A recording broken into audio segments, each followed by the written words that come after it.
Operation Midnight Climax, the lecture. This lecture was copied from Wikipedia by Daniel Hagen. Operation Midnight Climax was established in order to study the effects of LSD on non-consenting individuals.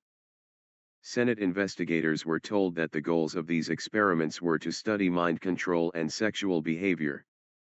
More specifically, to learn about the secrets of brainwashing to gain control over enemy spies and protect U.S. agents. Other objectives included finding drugs that could incapacitate entire buildings via poisoned food, which would create confusion, anxiety, fear, and other symptoms such as headaches and earaches. Prostitutes on the CIA payroll were instructed to lure clients back to the safe houses, where they were surreptitiously plied with a wide range of substances, including LSD, and monitored behind one-way glass.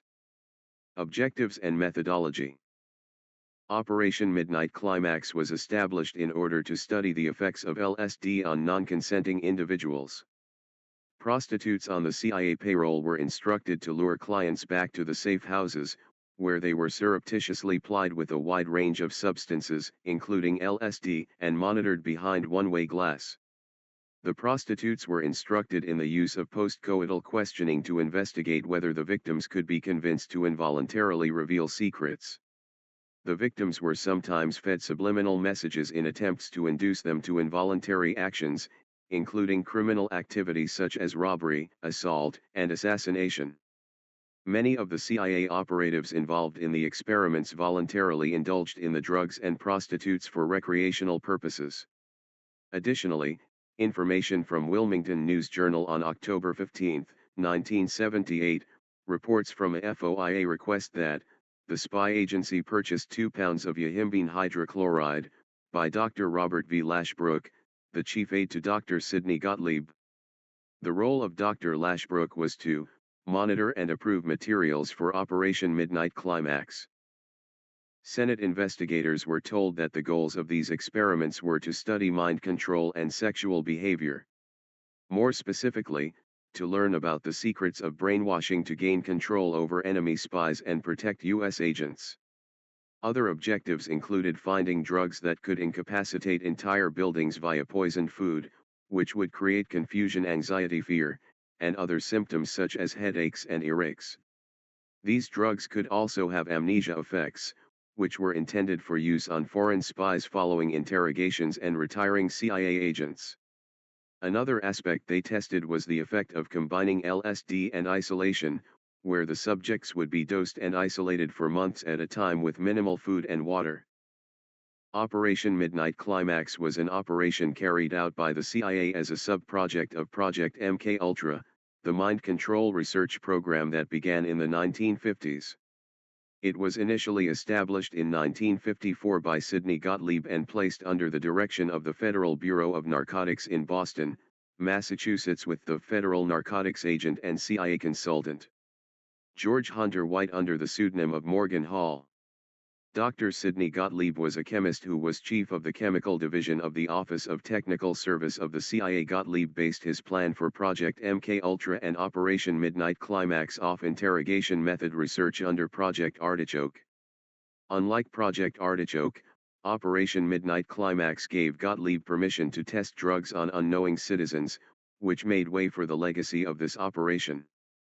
Hundreds of federal agents, field operatives, and scientists worked on these programs before they were shut down in the 1960s. Results. Official results of these experiments were not released, but accounts from supervisors of the experiments give little insight to the findings. George Hunter White, an agent at the Federal Bureau of Narcotics, and Ira Ike Feldman, a former military intelligence officer, who oversaw San Francisco experiments, noticed that subjects spoke far more freely when under the influence of a combination of drugs and sex. No one knows where the human test subjects are now, or what effects they may have suffered. History. Operation Midnight Climax started in 1954 and consisted of a web of CIA-run safe houses in San Francisco at 225 C Chestnut Street, San Francisco, CA, and Mill Valley, California, as well as New York City. The safe houses were dramatically scaled back in 1963, following a report by CIA Inspector General John Ehrman which strongly recommended closing the facility. The San Francisco safe houses were closed in 1965, and the New York City safe house soon followed in 1966. Operation Midnight Climax and Project MKUltra were considered to be so secretive that few people, even in the highest government positions, knew Gottlieb existed, let alone was conducting these experiments. However, some senior officers in the CIA knew enough about him to connect his work to LSD. Ethical concerns. In 1947, the CIA was prohibited on behalf of President Truman, due to fears of political abuse, from spying against American citizens, but these actions contradict the adherence to this prohibition. These acts were illegal and several significant operational techniques were developed in this theater, including extensive research into sexual blackmail, surveillance technology, and the possible use of mind-altering drugs in field operations. Furthermore, the CIA operatives in charge of administering these experiments were told by superiors that the results of the experiments would be beneficial to the country.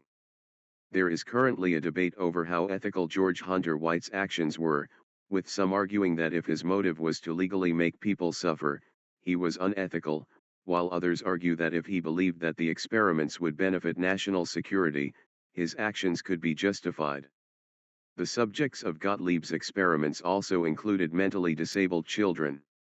Operation Midnight Climax was soon expanded, and CIA operatives began dosing people in restaurants, bars, and beaches along with signing up to use the drugs themselves.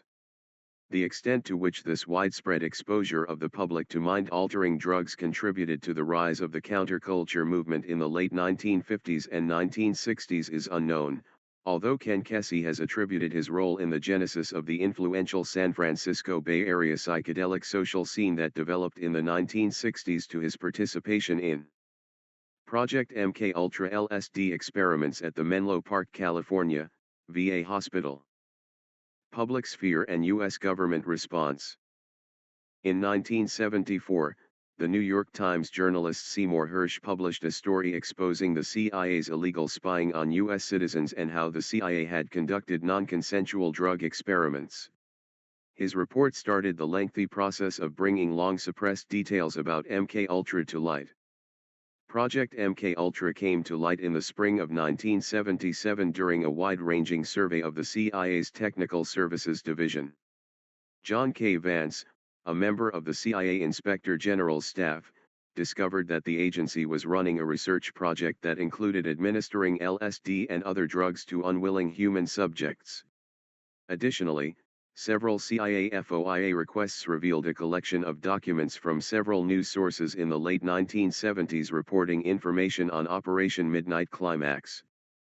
There were a handful of newspaper articles released in the 1970s by the San Francisco Examiner, Wilmington News Journal, The Washington Post, and The Washington Star revolving around these revelations and elaborated on what the CIA was doing, but they failed to include much of the motive and explicit details as the CIA never released most of the findings and the information never went public. In 1975, President Ford set up the United States President Commission on CIA Activities. The purpose of this commission, which is commonly referred to as the Rockefeller Commission, was to investigate possible illegal activities being performed by the CIA Project MKUltra, Operation Midnight Climax, and other similar projects were a part of the investigation. According to the Rockefeller Commission report, the CIA was charged with various illegal activities such as large-scale spying on American citizens, engaging in illegal wiretaps, and aiming their illegal activities at Americans who openly disagreed with the government. As a result of these findings, President Ford signed an executive order in 1976 that prohibited experimentation with drugs on human subjects, except with the informed consent, in writing, and witnessed by a disinterested party, of each such human subject. This attempted to prevent unethical projects from occurring in the future. In 1977, Senator Edward Kennedy conducted congressional hearings investigating MKUltra. Many ex-CIA employees were brought in for questioning. Congress interrogated them about who oversaw these programs, how participants were identified, and if any of these programs had been continued. After the incident came to light, the United States government was compelled by their constituents to find out the reasoning for these unethical experiments on the United States citizens. As a result, 4 subpoenas were issued by Senator Edward M. Kennedy, one by his Subcommittee on Health and Scientific Research. A former CIA employee, whose name is known as Walter Pasternak, was noted for hiding from investigators, stating that he would return after 24 hours. The documents that the Senate Investigation Committee revealed showed receipts signed by the former CIA employee for $2,000 $100 bills that were distributed to persons involved in Operation Midnight Climax. Pasternak, the CIA employee, also provided the subcommittee with an account of how the activities were in relation to the CIA-funded research group that conducted human behavior experiments. Other CIA employees who were subpoenaed were Dr. Sidney Gottlieb and Robert Lashbrook, and the consultant who was subpoenaed was a former Georgetown University professor, Dr. Charles Geschichter. When the hearing date came around, all 4 of them made the decision independently not to testify. The Senate committee continued to investigate the issue and were able to get testimony from Pasternak, yet the information from him and others related to the project wasn't considered the most accurate, resulting in a lack of action taken by the U.S. government against the CIA.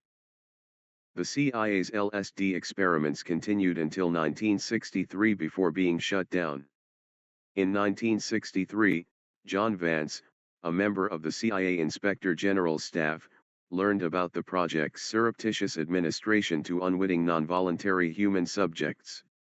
Though the MKUltra directors argued for the continuation, the Inspector General insisted the agency follow ethical research guidelines, which brought the program's testing on non-consenting volunteers to an end.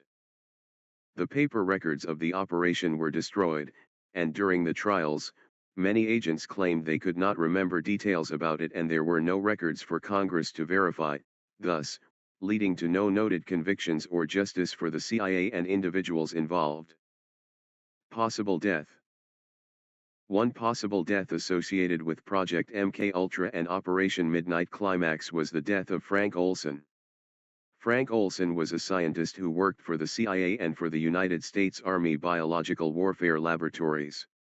Frank Olson allegedly committed suicide in 1953 by jumping out of the window of his hotel room in New York City. This occurred after Olson drank a cocktail that had been secretly spiked with LSD while on a CIA retreat. The Olson family did not believe it was suicide, and after the family announced they planned to sue the agency over Olson's wrongful death, the government offered them an out-of-court settlement of $1,250,000, later reduced to $750,000, about $8.8 million in 2024 value, which they accepted. The family received apologies from President Gerald Ford and CIA Director William Colby. In 1994, Eric Olson had his father's body exhumed to be buried with his mother, and the family decided to have a second autopsy performed. The second autopsy revealed injuries that occurred before he fell, causing his death to become a debate between murder and suicide.